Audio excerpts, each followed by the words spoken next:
वातावरणको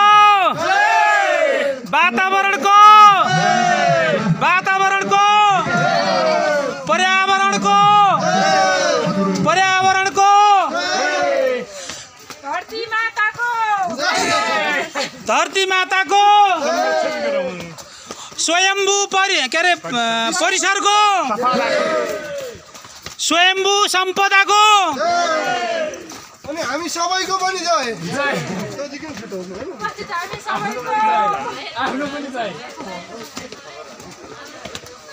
विश्व वातावरणको दिन आज यो फोहोर मैला व्यवस्थापन सङ्घद्वारा आयोजित कार्यक्रममा विश्व सम्पदा सूचीमा सूचीकृत स्वयम्भू एरिया प्राङ्गण चाहिँ सफाई अभियानमा हामी लाग्दैछौँ। फोहोर नगरे सफा आफै हुन्छ, फोहोर नगरे सफा आफै हुन्छ भन्ने मेन सोचका साथ हामी यो सफाई अभियानमा लागिरहेका छौँ। हामीले हाम्रो सोचमा परिवर्तन गर्न सक्यौँ, हामीले हाम्रो सोचलाई सफा राख्न सक्यौँ भने पक्कै पनि हाम्रो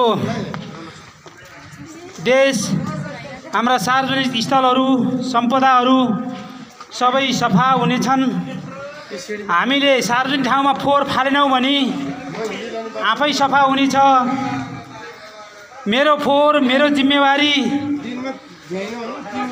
म यो देशको नागरिक हुँ, म पनि यो देशमा केही गर्नुपर्छ, जिम्मेवार नागरिक बन्नुपर्छ भन्ने भाव हामीले जागृत गर्न सक्यौँ भने पक्कै पनि यस्ता सफाई अभियानहरू चलाउनु पर्दैन।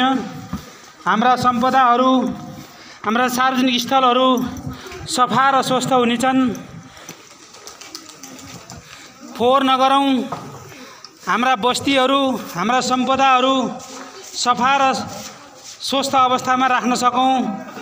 हामीले हाम्रो सोचमा परिवर्तन ल्यायौँ भने पक्कै पनि हाम्रो देश पनि सफा सुन्दर हुनेछ, स्विजरल्यान्ड जस्तो पक्कै हुनेछ। सबैभन्दा पहिला हामीले हाम्रो सोचमा परिवर्तन ल्याउनु आवश्यक छ।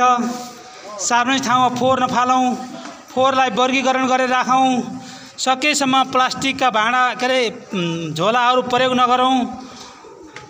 सार्वजनिक ठाउँमा फोहोर नफालौँ। म पनि यो देशको नागरिक हो, म पनि जिम्मेवार बन्नुपर्छ भन्ने भाव हामी सबैले बोक्न सक्यौँ, बुझ्न सक्यौँ, सोच्न सक्यौँ भने पक्कै पनि हाम्रो देश पनि सफा सुन्दर वातावरणीय पर्यावरणीय हुनेछ। रुख रोपौँ, रुख नभाँचौँ, नउखालौँ, हरियाली बढाउँ, रोपेको पनि गोडौँ र गोडमेल गरौँ भन्न चाहन्छौँ। यो देश हजुर हामी सबैको हो।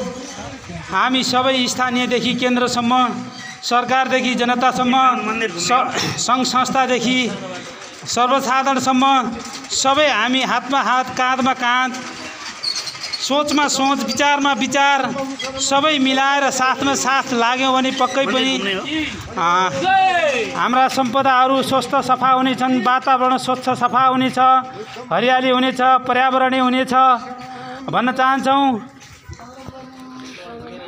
मेरो फोहोर मेरो जिम्मेवारी।